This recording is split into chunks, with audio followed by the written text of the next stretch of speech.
ফালিয়ামাল আমালান সালিহা ওয়ালা ইউশরিক বিইবাদাতি রাব্বিহি আহাদা। ও দুনিয়ার মানুষ, আল্লাহ রাব্বুল আলামিনের সামনে তোমাকে দাঁড়াতে হবে, এইটাকে সামনে রেখে তোমার কাজ করো। উনি বাড়ি গাড়ি অর্থ সম্পদ অনেক কিছু করছে, আল্লাহর সামনে দাঁড়াতে হবে এই ফিল নাই। এই জন্য সরকার প্রজেক্ট দেয় রাস্তা বানানোর, ওই রাস্তা বানানোতে ফাঁকি দেয়। সরকার প্রজেক্ট দেয় বিল্ডিং বানানোর, বিল্ডিং বানানোতে ফাঁকি দেয়। কাবি খাতে ফাঁকি দেয়, সরকারের সকল কার্যক্রমে ফাঁকি দেয়। ওইগুলো একটাও অবিবেচক লোক নয়, লেখাপড়া জানে, কলম দিয়ে কাম সারে, এই রকম নামধারী শিক্ষিত চোর আমাদের সমাজে আছে কিনা? আপনি মসজিদের সামনে জুতা হারাইছে, হায় রে 120 টাকার জুতা চোরে ধরে কি ধোলাই দিলেন, আর জাতির ভাগ্য কলমের খোঁচায় পরিবর্তন করে দিল। ওরে দেখলে সালাম দেন, স্টেজে ডানে বামে বসান, ঠিক কি না? আল্লাহ বলছেন সাবধান হও, আমার কথা হলে আপনি আমারে বকতে পারেন, আল্লাহর কথা। আল্লাহ বলছেন আমি রব, তোমাকে কি জানাবো কিনা? দুনিয়ার সবচেয়ে ক্ষতিগ্রস্তকে যে চেষ্টা করছে, প্রচেষ্টা করছে, কিন্তু ভুল পথে। আসসালামু আলাইকুম ওয়া রাহমাতুল্লাহ। ছোট দিনের বেলা, সময় বড় সংক্ষেপ। আমাদের এখানে 3:45 আজান হয়, 4টায় জামাত হয় আসরে। তো সেই হিসাবে আমরা সর্বসাকুল্যে 1.5 ঘন্টার মতো হাতে সময় পাবো। সুতরাং এখানে কোনো রকম ভূমিকা ছাড়াই আমি আপনাদের কাছে সংক্ষিপ্ত সময়ে 3টি বিষয়ে আপনাদেরকে ইনশাআল্লাহ কোরআনুল কারীমের আলোকে কিছু কথা বলবো। একটা দলের কথা বলবো আজকে, আল্লাহ এবং তার রসুলের ভাষায় সবচেয়ে ক্ষতিগ্রস্ত কারা। আরেকটা দলের পরিচয় দিব, আল্লাহ এবং তার রসুলের ভাষায় সবচেয়ে সফল কারা। আরেকটা দলের পরিচয় দিব আপনাদের কাছে, যেই দলটা আল্লাহর কাছে এই নামে নামাঙ্কিত হতে পারলে আল্লাহ দুনিয়াতে তাদেরকে 5 ধরনের নাজ নিয়ামত দিয়ে ভরায় দিবেন। এই 3টা গ্রুপের সংক্ষিপ্ত কিছু বর্ণনা কোরআনুল কারীম থেকে আমরা জানা বুঝার জন্য চেষ্টা করব। আল্লাহ যেন আমাদেরকে যে কথা জানলে, বুঝলে, বললে, আমলে আনলে দুনিয়া আখিরাতে কল্যাণ দান করেন, এরকম কথা জানা বুঝা বলা, আমল করার তৌফিক দেন, বলেন আল্লাহুম্মা আমিন। আপনারা যারা আসছেন এই কোরআন শোনার জন্য, আপনারা আসতে পেরে খুশি তো ভাই? কথা বলতে হবে, খুশি তো? এই খুশিটা কম না বেশি? বেশি। কারণ কি? কারণ এই মোবারক মাজলিসের একটা দাম আছে। শুধু 1 মিনিটে বলি, জান্নাতে যাওয়ার পরে মানুষের কোনো আফসোস থাকবে না। কেননা তাশতাহি মা আনফুসুকুম, তোমাদের অন্তর যা চায় জান্নাতে তাই পাবে, সুবহানাল্লাহ। কিন্তু ওই জান্নাতে যাওয়ার পরে একদল আরেক দলকে দেখে বলবে, জান্নাতি ভাই, জমির মাপ 5 কাঠায়, ফ্ল্যাট প্রত্যেক ইউনিটে 5টা করে, 3টা করে, আবার এই বিল্ডিংটাও 5 তলা, কিন্তু প্রত্যেকটা ফ্ল্যাটের সাইজ, ডেকোরেশন, ওই বাথরুমের টাইলস, ফিটিংস, এইগুলো এক নয়।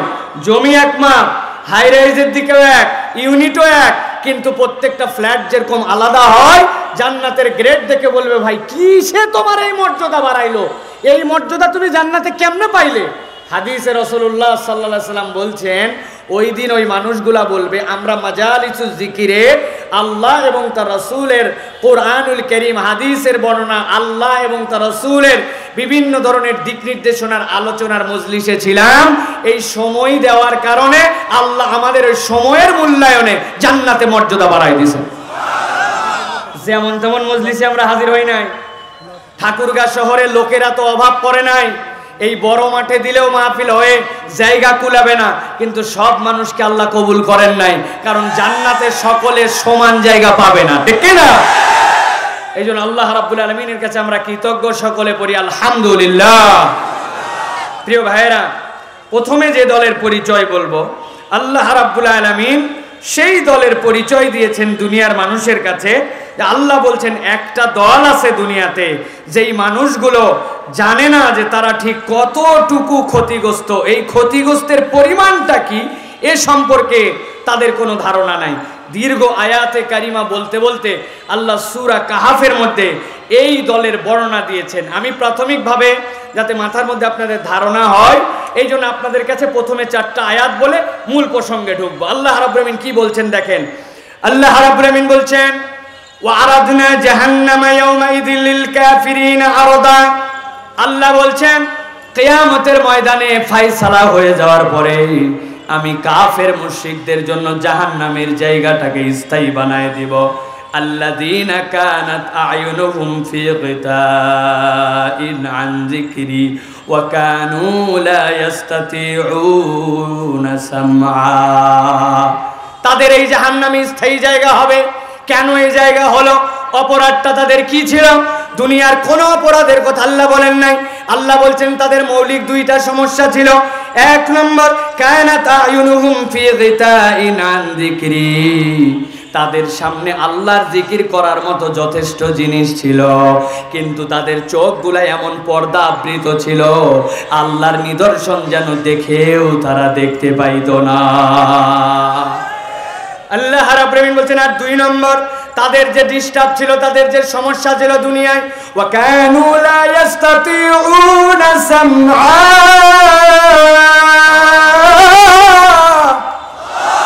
আমার আল্লাহ বলছেন আর দুই নম্বর, চোখেও যেরকম দেখতো না, কানেও সেরকম শুনতো না। কোরআনের কথা আহ্বান করা হয়েছে, হাদিসের কথা বলা হয়েছে, কোরআন দিয়ে হাদিস দিয়ে তাদেরকে বুঝানো হয়েছে, তারপরেও তারা নানান অজুহাতে শুনতো না। তাদের এই কথাগুলো কর্ণপ্রহর দিয়ে তাদের কাছে পৌঁছাতো না। এই আয়াত দ্বয়ের তাফসীরের আলোকে মুফাসসিরিনে কেরাম বলছেন, দুনিয়ার মানুষ ভালো করে বোঝো, প্রত্যেকটা মানুষকে আল্লাহ রাব্বুল আলামিন তার ব্রেনের মধ্যে যে অ্যানালাইসিস করার ক্ষমতা দিয়েছেন, এই ব্রেনের অ্যানালাইসিসটা একটা ইনপুট ডিভাইস দিয়ে ঢোকে। আপনার কম্পিউটারে যদি কাজ করতে চান, তাহলে ওইটার একটা ইনপুট ডিভাইস আছে, একটার পরে প্রসেসর আছে, এরপরে একটা আউটপুট আছে। আপনি ডাটা কেবল দেন, কম্পিউটারে লিখেন, এইগুলো ইনপুট। আর আপনার সামনে যখন মনিটরটাতে লেখা ভেসে ওঠে, প্রিন্টার দিয়ে বের করেন, এটা আউটপুট। আর মধ্যে একটা প্রসেসর হয়। আল্লাহ বলছেন, দুনিয়ার মানুষ তার ব্রেনের মধ্যে যা কিছু নিতে চাক না কেন, আমি আল্লাহ তার ইনপুট ডিভাইস হিসাবে দুইটা জিনিস দান করেছি, একটা তার চোখ আর একটা কান। আল্লাহ কোরআনে অন্য আয়াতে বলেছেন, ওয়াজআলনাহু সামিআন বাসীরা। আল্লাহ বলছেন, আজকে জাহান্নামে তাদের স্থায়ীভাবে থাকার কারণ আর অন্য কোনো নয়, একমাত্র কারণ হচ্ছে চোখ ছিল দেখে নাই, কান ছিল শোনে নাই। আমাদের সমাজে এরকম মানুষ আছে কিনা? আল্লাহ রাব্বুল আলামিন বলছেন, আফাহাসিবাল্লাযীনা কাফারু আন ইয়াত্তাখিযু ইবাদি মিন দুনি আউলিয়া। আল্লাহ রাব্বুল আলামিন বলছেন, যারা কুফরি করে, যারা আল্লাহ রাব্বুল আলামিনের আয়াতে কারিমাগুলোকে অস্বীকার করে, আল্লাহ বলছেন তারা কি এরকম মনে করে নাকি আমার যারা আল্লাহর নেককার বান্দা, আল্লাহর প্রিয় পাত্র, তারা ওই মানুষগুলাকে আল্লাহর প্রিয় পাত্র ছাড়া অন্য কাউকে বন্ধু হিসেবে গ্রহণ করবে নাকি? আল্লাহ বলছেন, ইন্না আ'তাদনা জাহান্নামা লিল কাফিরিনা নুজুলা। নিশ্চয় যারা কুফরি করবে, ভয় পাওয়ার কোনো কারণ নাই। ওদেরকে জানাই রাখেন, দুনিয়ায় বাহাদুরি তোমার চিরদিন থাকবে না।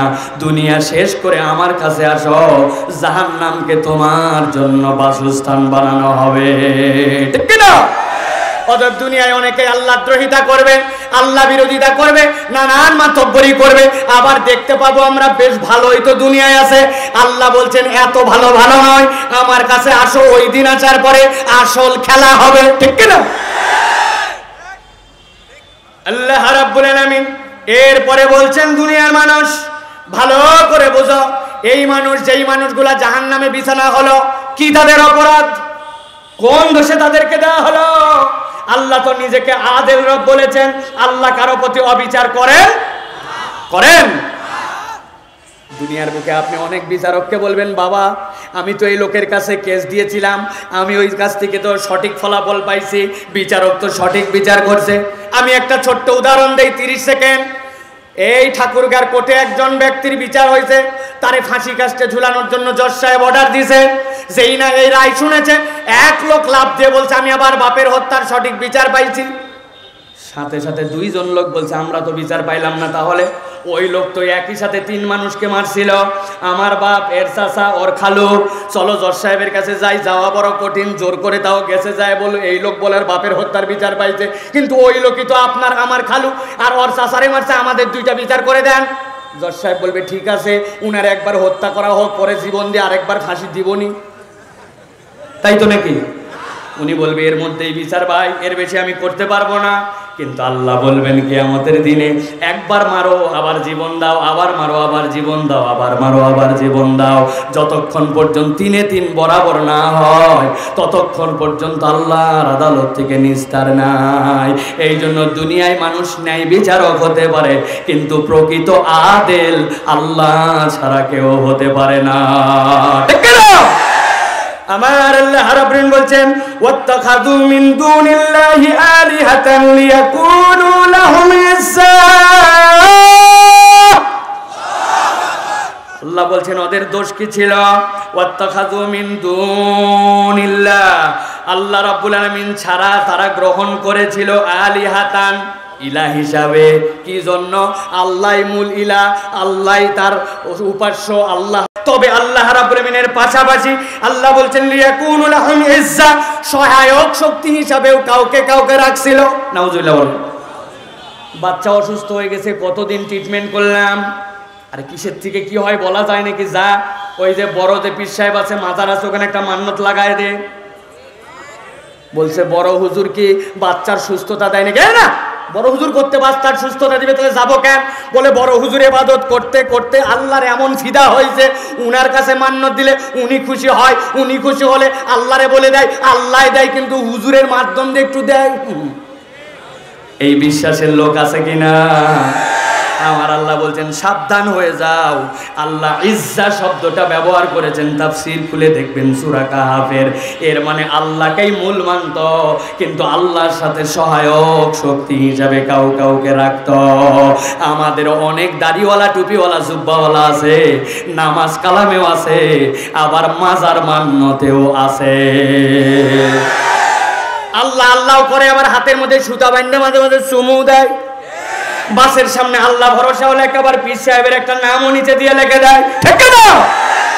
আমার আল্লাহ রাব্বুল আলামিন বলছেন কাল্লা সায়াকফুরুনা বিইবাদাতিহিম ওয়া ইয়াকুনু আলাইহিম যিদ্দা। আল্লাহ বলছেন খবরদার খবরদার, তোমরা যাদেরকে উপাস্য হিসাবে মানতেছো, এইটা প্রকাশ্য তোমাদের আল্লাহর সাথে ইলার দিক দিয়ে বিরোধিতা। এই কাজ যদি করো তুমি মুসলমান দাবি করতে পারবে না, তোমার ঈমান ঠিক থাকবে না। এবার আমরা মূল কথায় আসব। আল্লাহ রাব্বুল আলামিন বলছেন দুনিয়ার সবচেয়ে ক্ষতিগ্রস্ত কারা, তাদের পরিচয় আল্লাহ রাব্বুল আলামিন নিজে দিচ্ছেন। সবচেয়ে ক্ষতিগ্রস্ত বলেন কি কি? সবচেয়ে ক্ষতিগ্রস্ত মাথার মধ্যে ঢুকায় নেন।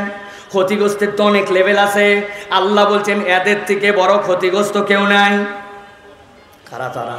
আল্লাহ বলছেন কুল হাল নুনাব্বিউকুম বিল আখসারিনা আমালা। আমি কি দুনিয়ার বুকে আমল করার পরেও, কাজ করার পরেও দুনিয়ায় যারা সবচেয়ে বেশি ক্ষতিগ্রস্ত তাদের পরিচয় দিব না? আল্লাহ বলছেন আমি কি জানাবো না? দুনিয়ায় যারা কাজ করে বসে থাকা লোক নয়, বেকার নয়, কাজও করছে, পারফরমেন্সও করছে, দুনিয়ার বুকে বসে ছিল না, অলস নয়, কিন্তু হাজার পারফরমেন্স করার পরেও আল্লাহ বলছেন ওরা সবচেয়ে বেশি ক্ষতিগ্রস্ত। আমি আল্লাহ কি তাদের পরিচয় দিব না? আল্লাহ রাব্বুল আলামিন বলছেন এবার পরিচয় নিয়ে নাও। আল্লাযীনা দাল্লা সা'য়ুহুম ফিল হায়াতিদ দুনিয়া ওয়া হুম ইয়াহসাবুনা আন্নাহুম ইউহসিনুনা সুনআ।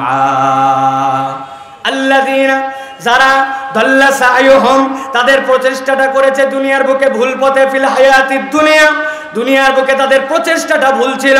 আল্লাহ বলছেন ওয়া হুম ইয়াহসাবুন, অথচ তারা নিজেরা মনে করতো আর নিজেরা ভাবতো আন্নাহুম ইউহসিনুনা সুনআ, আমাদের থেকে ভালো কাজ আবার কেউ করছে নাকি।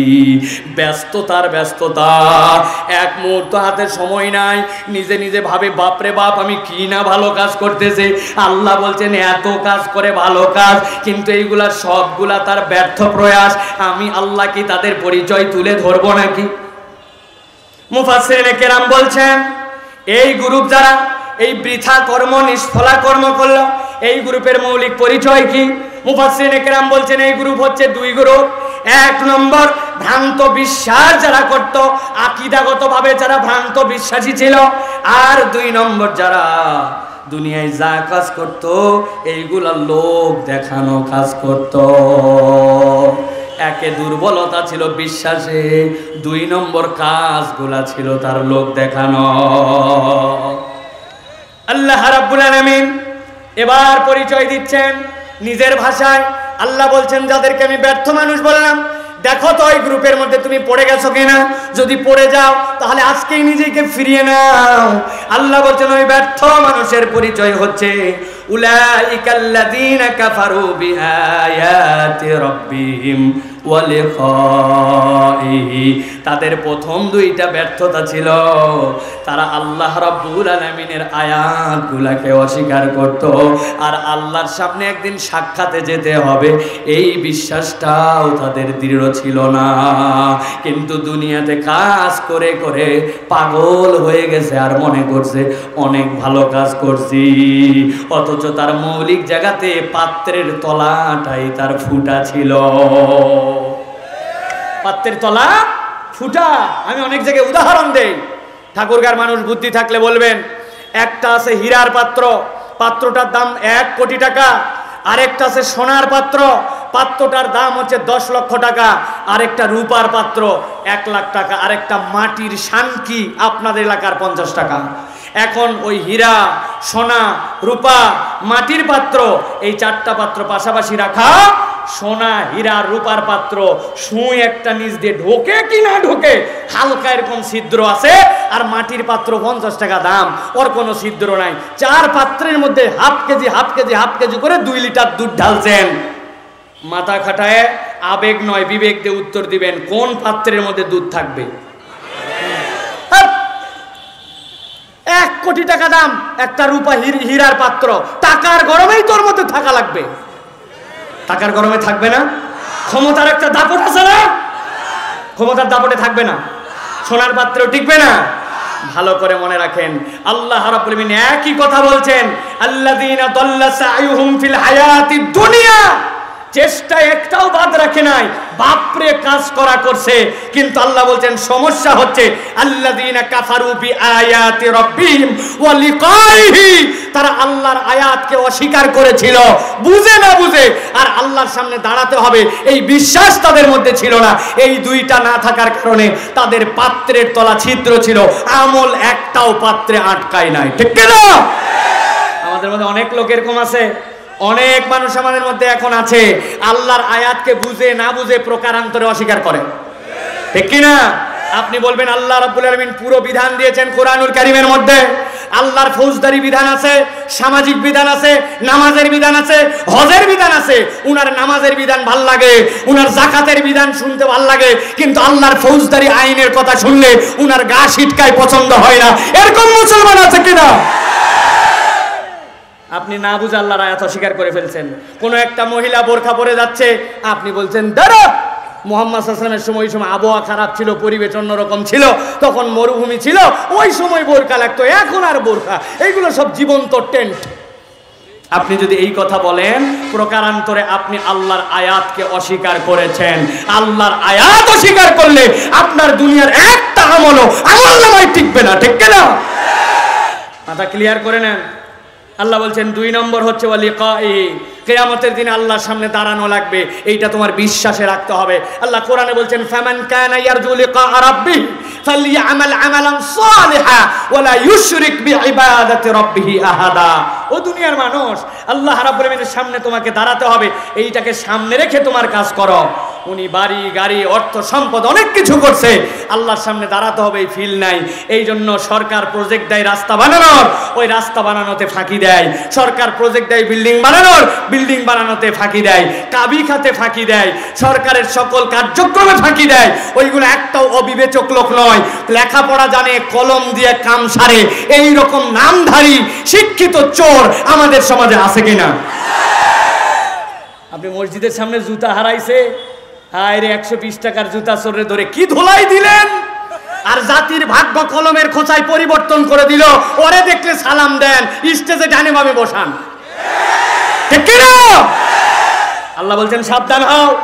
আমার কথা হলে আপনি আমারে বকতে পারেন, আল্লাহর কথা আল্লাহ বলছেন আমি রব তোমাকে কি জানাবো কিনা দুনিয়ার সবচেয়ে ক্ষতিগ্রস্তকে যে চেষ্টা করছে প্রচেষ্টা করছে কিন্তু ভুল পথে। আল্লাহ রাব্বুল আলামিন বলছেন ফাহাবিতাত আমালুহুম, তার সব আমল ধ্বংস হয়ে গেছে। আমল ধ্বংস হওয়ার পরে আল্লাহ এমন একটা শব্দ ব্যবহার করেছেন সবচেয়ে চিন্তার কথা। আল্লাহ বলছেন ফালা নুকিমু লাহুম ইয়াউমাল কিয়ামাতি ওয়াজনা। দুনিয়ার মানুষ তার আমল কম হোক আর বেশি হোক, রব্বুল আলামিন ওই মানুষগুলোর জন্য কিয়ামতের দিনে মিজানের পাল্লা দাঁড় করাবেন। আল্লাহ রাব্বুল আলামিন তার জন্য হিসাব নেবেন। আল্লাহ যদি কারোর জন্য হিসাবের মানদণ্ড দাঁড় করান আর আল্লাহ যদি তার থেকে সুউল হিসাবটা না নেন, আল্লাহর ওই বান্দার পার পাওয়ার একটা কায়দা হয়ে যাবে। কেননা রব্বুল আলামিন তাকে বাঁচানোর জন্য এই প্রক্রিয়া নেবেন। কিন্তু আল্লাহ বলছেন এই গ্রুপ সবচেয়ে ক্ষতিগ্রস্ত এই কারণে আল্লাহ বলছেন ফালা নুকিমা লাহুম ইয়াউমাল কিয়ামাতি ওয়াজনা। তার আমল এমন ভাবে নিঃশেষ হয়ে গেছে, মাপার জন্য আইটেম লাগে আর এই পারে বাটখারা লাগে, কিন্তু আল্লাহ ওই বান্দার আমলকে এমন ভয়াবহভাবে সেখানে শেষ করে দিয়েছেন তার জন্য ওই দিন মিজানের পাল্লায় প্রতিষ্ঠিত করা হবে না।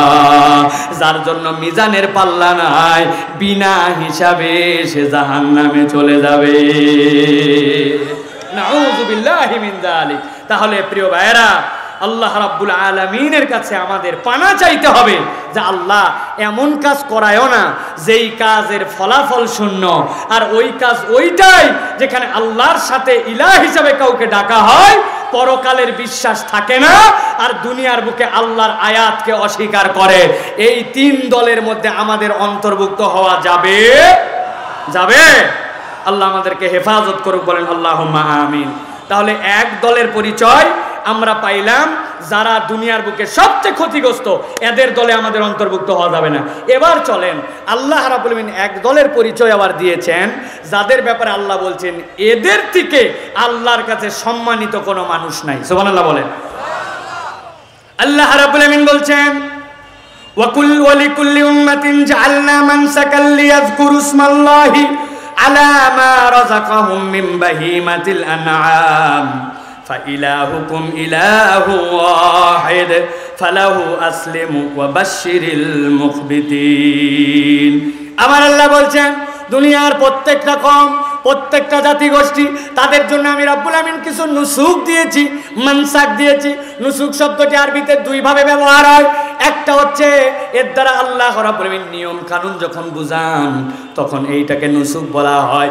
যেরকম হাদিসের মধ্যে আসছে খুযু আন্নি মানাসিকাকুম, আমি মুহাম্মদ সাল্লাল্লাহু আলাইহি সাল্লাম থেকে তোমরা হজের শিক্ষা দীক্ষা গ্রহণ করো। আর একটা নুসুক মানে হচ্ছে কুরবানি করা। আল্লাহ বলছেন আমি রব্বুল আমিন প্রত্যেক কওমের জন্য, জাতির জন্য কুরবানির বিধান দিয়েছি, আর উম্মতে মুহাম্মদীর জন্য অনন্য করেছি। তাদেরকে যেই পশু দিয়েছি সেখান থেকে যেন তারা কুরবানি করে। আল্লাহ বলছেন ফা ইলাহুকুম ইলাহু ওয়াহিদ, মনে রাখবে তোমাদের ইলাহ কিন্তু একজন। আমাদের ইলাহর নাম কি? আল্লাহ। ভয় পাচ্ছেন? ইলাহর নাম কি? আল্লাহ রাব্বুল আলামিন বলছেন ফা ইলাহুকুম ইলাহু ওয়াহিদ ফালাহু আসলিমু, ওই ইলাহর জন্য তোমরা আত্মসমর্পণ করো। আল্লাহ বলছেন আর রাসূল একটা গ্রুপের ব্যাপারে আপনি একটু একটা গুড নোট দিয়ে দেন, আপনি একটা সুন্দর তাদের জন্য সুসংবাদ দিয়ে দেন, খোঁজ খবরি দিয়ে দেন। আল্লাহ বলছেন কারা তারা? ওয়া বাশশিরিল মুখবিতিন, যারা মুখবিত হবে তাদের ব্যাপারে আপনি শুভ সংবাদ দান করেন। সুবহানাল্লাহ। আজকে আমরা সংক্ষিপ্ত সময় শোনার চেষ্টা করব মুখবিত কারা, যাদের ব্যাপারে আল্লাহ রাব্বুল আলামিন প্রশংসা করলেন, যাদের ব্যাপারে আনন্দের বার্তা পৌঁছায় দিতে বললেন। আল্লাহ রাব্বুল আলামিন বলছেন রাসূল ওই মুখবিতিন যারা হবে তারা আমার প্রিয় পাত্র, তাদের গুণাগুণ, তাদের কোয়ালিটি, তাদের মর্যাদাটা আপনি জানায় দেন। আল্লাহ বলছেন ওই মুখবিতিন যারা হবে তাদের কি গুণাগুণের কারণে আমার কাছ থেকে তারা এত বড় সুসংবাদ পেল, আপনি আল্লাহর পক্ষ থেকে আপনার উম্মতকে জানায় রাখেন। আল্লাহ বলছেন তাদের কোয়ালিটি নম্বর 1, আল্লাযীনা ইযা যুকিরাল্লাহু ওয়াজিলাত কুলুবুহুম কুলুবুহুম। আল্লাহ বলছেন ওই মানুষ মুখবেদ, তাদের এক নম্বর গুনাহগুণ হবে যখনই তাদের সামনে আল্লাহর জিকির করা হবে, ওই জিকির মানে কোরআন, কোরআন যখন তাদের সামনে বলা হবে, কোরআনের ব্যাখ্যা যখন করা হবে, কোরআনের আলোচনা যখন করা হবে, আল্লাহ বলছেন তাদের অন্তরটা সাথে সাথে আনন্দে উদ্বেলিত হয়ে থই থই করবে। সুবহানাল্লাহ, আনন্দে উদ্বেলিত হয়ে যাবে তারা, তাদের অন্তরটা আনন্দে উদ্বেলিত হবে। আল্লাহ সূরা আনফালের মধ্যে এই ওয়াজিলাতের ব্যাখ্যা আবার করেছেন। আল্লাহ রাব্বুল আলামিন বলছেন কেমন আনন্দিত হবে। ইন্নামাল মুমিনুনা আল্লাযীনা ইযা যুকিরাল্লাহ ওয়াজিলাত কুলুবুহুম ওয়া ইযা তুলিয়াত আলাইহিম আয়াতুহু যাদাতহুম ঈমানা ওয়া আলা রাব্বিহিম ইয়াতাওয়াক্কালুন। আপনার ছোট্ট একটা বেবি আছে বাড়িতে, কিছু বললেই দৌড়াই দৌড়াই যায়, যা বলেন তাই শোনে। হঠাৎ করে আপনার পিপাসা পেয়েছে, আপনি বলছেন মা আমার জন্য এক গ্লাস পানি নিয়ে আয় তো।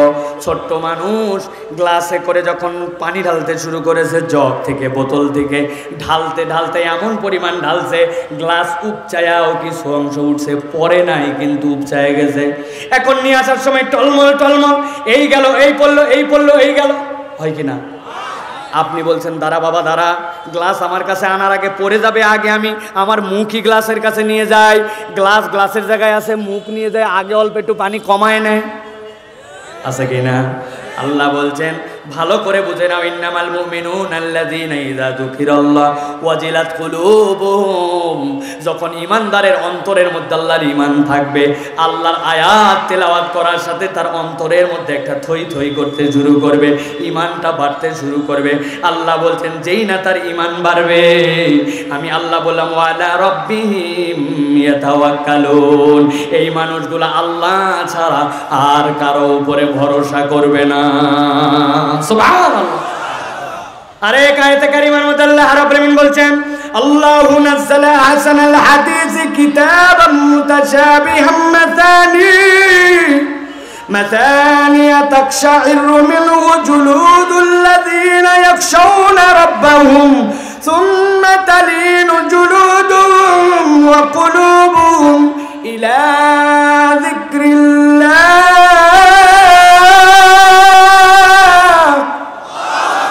যালিকা হুদাল্লাহি ইয়াহদি বিহি মান ইয়াশা। আল্লাহ বলছেন আল্লাহর জিকিরে তাদের অন্তর কেমন হবে জানো নাকি? যদি আল্লাহর কালাম তাদের কাছে পড়া হয়, আল্লাহর কোনো আয়াত বলা হয়, ওদের যে গায়ের পশমগুলা দাঁড়ায় যাবে, গায়ের পশমই কেবল দাঁড়াবে না, আল্লাহ বলছেন এর সাথে সাথে তাদের অন্তরগুলাও সাথে সাথে সিক্ত হয়ে যাবে। আর অন্তর যখন সিক্ত হবে তখন তাদের চোখ দিয়ে আল্লাহর জন্য পানি চলে আসবে, তাদের অন্তরগুলা আল্লাহর প্রেমে বিভোর হয়ে যাবে। আল্লাহ বলছেন ওয়া বাশশিরিল মুখবিতিন, রাসূল আপনি তাদের ব্যাপারে কাছে আল্লাহর কোরআন বললে, আল্লাহর কালাম বললে অন্তরের কোন জাগ্রত হয়, ওরাই আমার প্রিয় বান্দা। সুবহানাল্লাহ। এটা এক নম্বর গুনাহগুণ। আল্লাহ বলছেন দুই নম্বরে তাদের কি গুনাহগুণ হবে, ওয়াস-সাবিরিনা আলা মা আসাবাহুম, ওই মানুষগুলার উপরে যখন কোনো বিপদ আরোপিত হবে তারা অধৈর্য হয়ে যাবে না, ওই মানুষগুলা ধৈর্য ধরবে। সুবহানাল্লাহ। এক নম্বর আল্লাহর আয়াত শুনলে তাদের অন্তর উদ্বেলিত হবে, ভালো লাগবে, শুনলে মনে হয় আরো শুনি আরো শুনি। আর দুই নম্বর যখন কোনো বিপদ তাদের উপরে আসবে একবারে হা হুতাশ, কি হলাম রে, আমি শেষ হয়ে গেছি, ফেড আপ হয়ে গেলাম না, ওই মানুষগুলো আল্লাহর দেওয়া বিপদে ধৈর্য ধরবে। সুবহানাল্লাহ।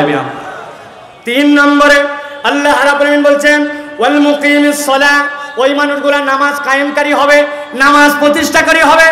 মুখে মুখে কেবল নয়, তারা নিজেরা নামাজের মেহনত করবে, অপর ভাই যেন নামাজি হয়, নামাজপূর্ণ একটি সমাজ যেন আমাদের সমাজে প্রতিষ্ঠিত হয়, এই প্রচেষ্টাকারী হবে। আর আল্লাহ বলছেন চার নম্বর তাদের গুনাহগুণ হবে ওয়া মিম্মা রাযাকনাহুম ইউনফিকুন, ওই মানুষগুলো আল্লাহর দেওয়া রিজিককে কেবল কুক্ষিগত করে রাখবে না, আল্লাহর দেওয়া সম্পদ থেকে সে সাধ্যের মধ্যে দান খয়রাত করবে। সুবহানাল্লাহ। তাহলে মুখবিদিনদের চার গুণ মনে রাখতে হবে। যে এই গুণের মধ্যে যেন আমরা ঢুকে যেতে পারি। আল্লাহর জিকির করলে অন্তরটা যেন আর্দ্র হয়ে যায়, এরকম একটা অন্তর বানানো লাগবে।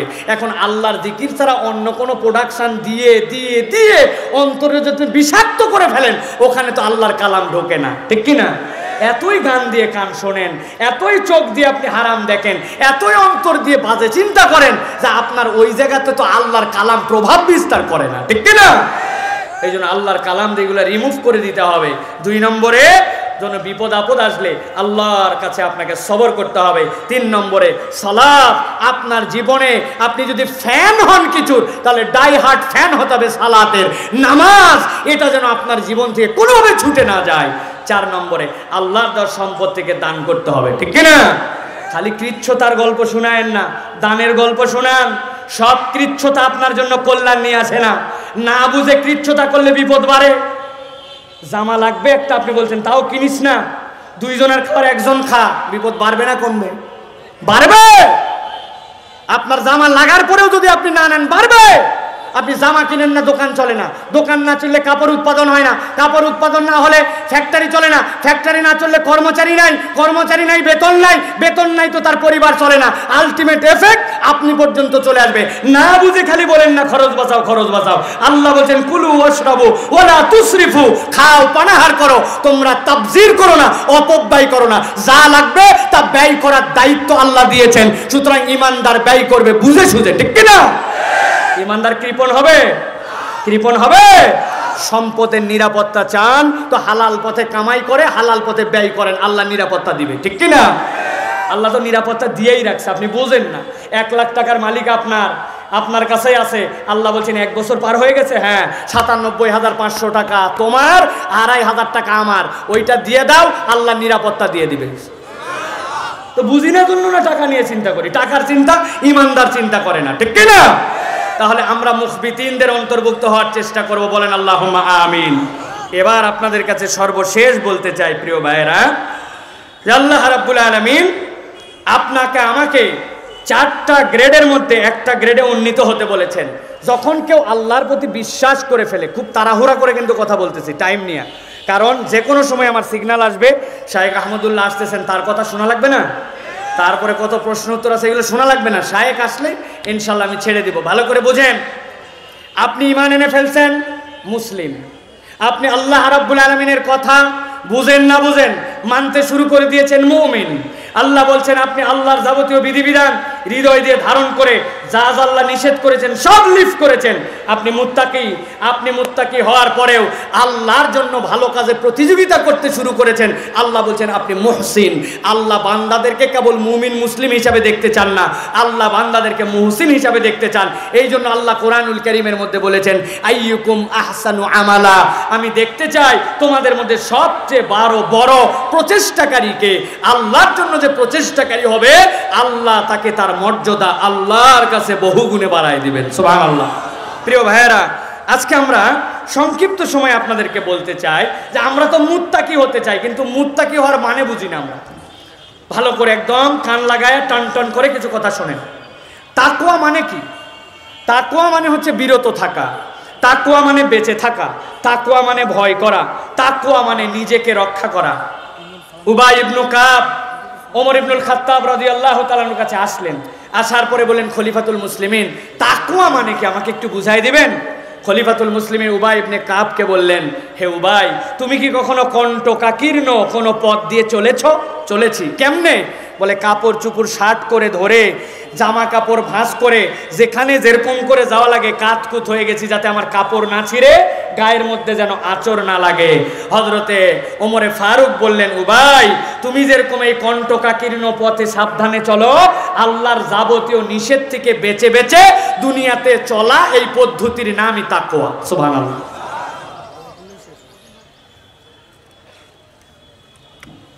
মাওলানা ওবায়দুল্লাহ সিন্দি রহমতুল্লাহি আলাই একজন বিখ্যাত দাঈ আল্লাহ ছিলেন।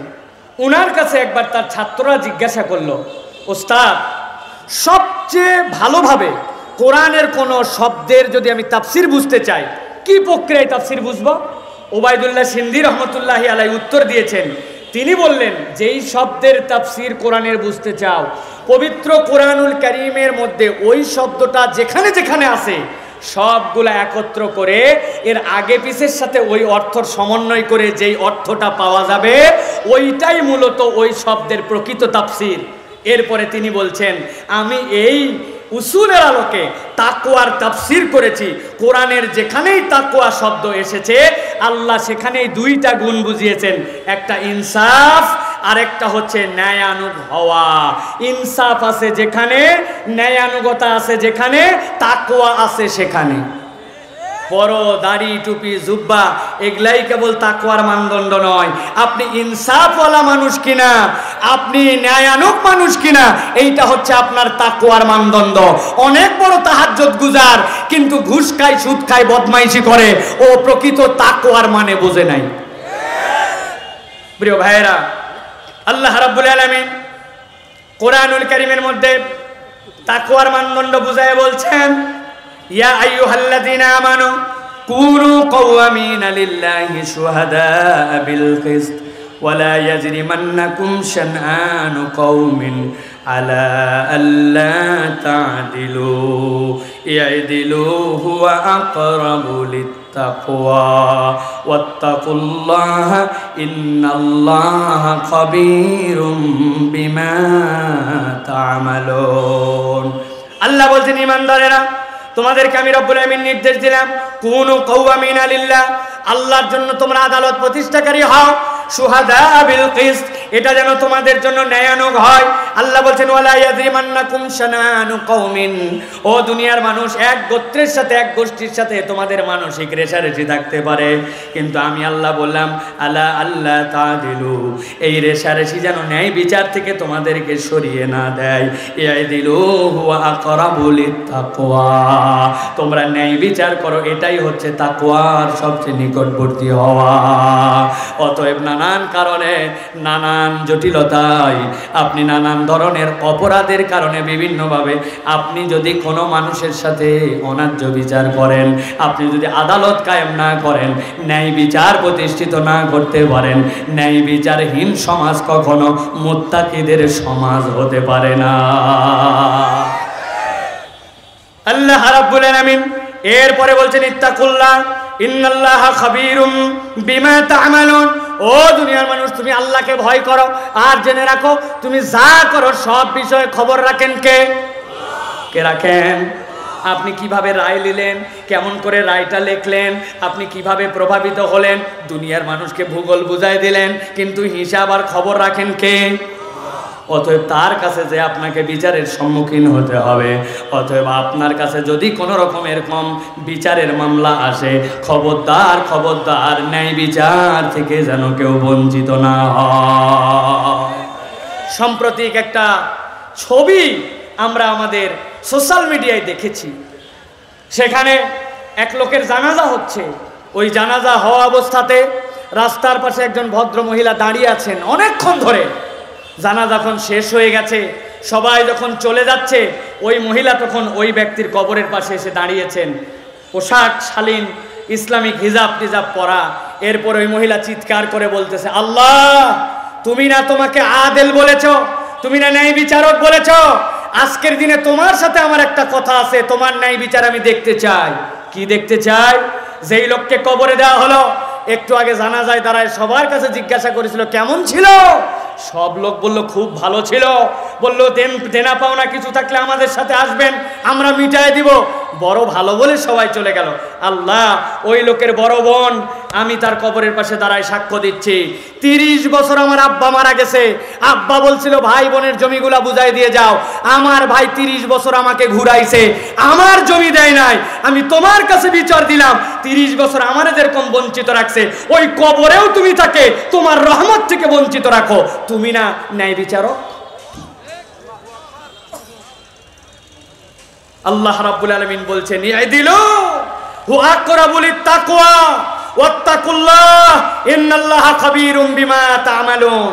দুনিয়ার সবাই আপনারে ভালো বলে,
Rasulullah, Rasul